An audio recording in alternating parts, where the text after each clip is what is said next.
Great inventions. What inventions do you use in your daily life? What would your life be like without them? You use inventions all the time. An invention is something new. Inventors are curious people. They figure out how to solve problems. An inventor can imagine a new thing that will help make people's lives easier. What would life be like without telephones? People used to communicate by sending letters. If the letter was going far away, that meant it could take weeks to get important news. People also sent coded messages called telegrams. Telegrams came quickly, but you had to learn a special code to send them. Over 100 years ago, Alexander Graham Bell invented the telephone. It carried people's voices to faraway places. Soon, people could make calls from their homes and jobs. They could share news, make plans, order goods, and much more. But people needed to call from other places too. New inventors made cell phones that could call from anywhere. Today, cell phones can also send text messages and help you go online. How would you read at night if it weren't for electric light? The light bulb is another invention that changed the world. For many years, people used fire to make light. Burning wood, candles, and oil made a dim, smoky light. Lights that burned gas came next. Gas lights cost less and gave off more light, but they were dangerous. Breathing the gas made people sick. Gas lights sometimes caused fires, too. People needed a bright, safe light. Then, an inventor made streetlights that used electric sparks. These were safer, but they didn't last long. People needed an electric light that would last a long time.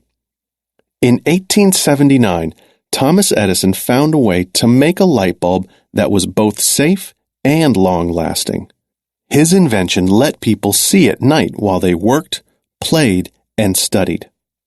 Today, inventors still work to improve the light bulb.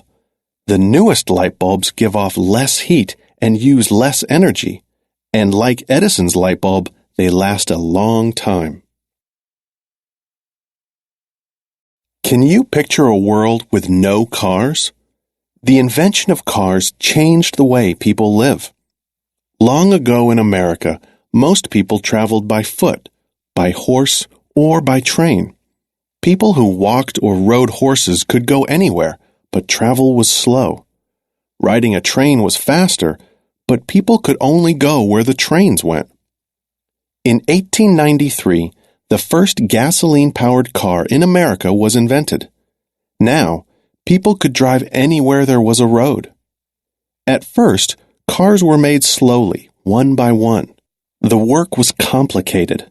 The cars cost a lot of money. Then, in the early 1900s, Henry Ford changed the way cars were made. He invented the assembly line to make cars.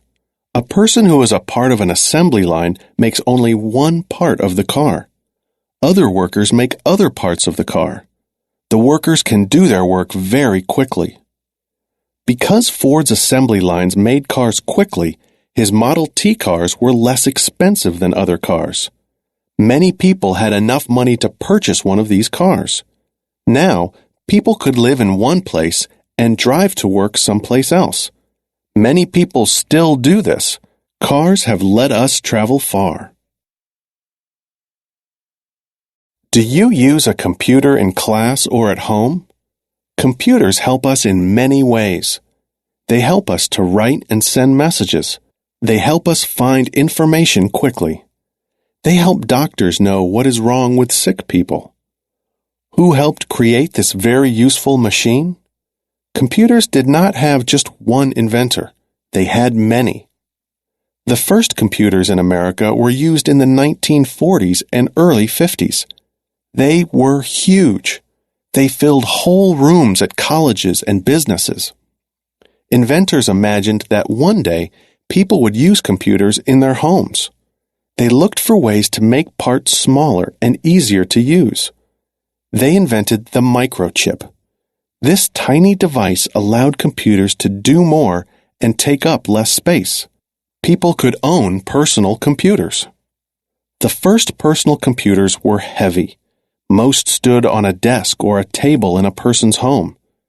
Then inventors figured out how to make computers smaller and lighter.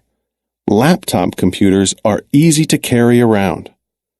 People continue to invent new computers and programs that let us use computers in new ways. It is fun to imagine what computers of the future might do.